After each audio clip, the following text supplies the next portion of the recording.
కూడా మెంటల్ గా ఐసోలేషన్ లో ఉంటారు కాబట్టి, సింగిల్ గా ఉంటారు కాబట్టి ఇవన్నీ చేస్తారు. ఎంటర్టైన్మెంట్స్, మ్యూజిక్ వింటారు, ఎక్సర్సైజ్ చేస్తారు. ఎందుకంటే మజిల్ పవర్ పెంచుకోవాలి. జీరో గ్రావిటీలో మజిల్ పవర్ పెంచుకుంటే బాగుంటుంది. ఫ్రెండ్స్ తో మాట్లాడతారు, ఫ్యామిలీతో మాట్లాడతారు, ఇంకా కొన్ని రీసెర్చ్ యాక్టివిటీస్ కూడా చేస్తారు. అంటే బేసిక్ 9 నెలల పాటు వాళ్ళు ఫుడ్ ఏం తీసుకుంటారండి అక్కడ? ఫుడ్ వాళ్ళకు క్యాప్సూల్స్ ఇస్తారండి కొన్ని. సో వాటర్ ప్యాకెట్స్ ఉంటాయి, ఫుడ్ క్యాప్సూల్స్ తీసుకుంటారు. సో మోస్ట్లీ క్యాప్సూల్స్ లో ఉంటుంది, క్యాప్సూల్ ఫామ్ లో ఉంటుంది. వాళ్ళకి ఫుడ్ వేస్టేజ్ తక్కువ ఉంటుంది అనమాట తీసుకునే క్యాప్సూల్స్ లో.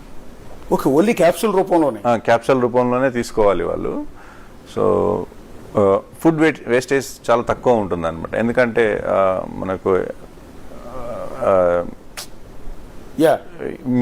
మిగిలినవి ఇబ్బంది కాకుండా క్యాప్సూల్స్ రూపంలో తీసుకుంటారు. దాంట్లో వేస్టేజ్ చదివానండి, జపాన్ సూప్ ఏదో తాగుతారు అని. ఆ సూప్ తాగేటప్పుడు కూడా స్పూన్ తో తీసుకోగానే బాల్స్ మాదిరిగా గాల్లోనే, జీరో గ్రావిటీ కదా, అక్కడే ఉండిపోతుంది అనమాట. సో ద గ్రావిటేషనల్ ఇన్ఫ్లుయెన్స్ తీసుకోవాల్సి ఉంటుంది. అక్కడికి వెళ్ళి సగ్ చేస్తారు, సగ్ చేయాలంటే అంతే, సగ్ చేస్తారు.